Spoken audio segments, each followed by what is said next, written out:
எனக்கு கொடிய தூக்கிட்டு வரணுங்கிறது தான் பெரிய ஆசை. ஆனா வீடியோ எடுக்கணும் அப்படிங்கிறதுனால அது என்னால செய்ய முடியல. இருந்தாலும் கொஞ்ச நேரம் இந்த கொடிய தூக்கிக்கிட்டேன். அதில எனக்கு ஒரு பெரிய சந்தோஷம் கிடைச்சது.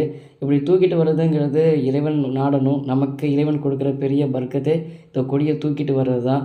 அத கொஞ்சம் நிமிஷங்கள் செஞ்சாலும் ரொம்ப சந்தோஷமா செஞ்சேன்.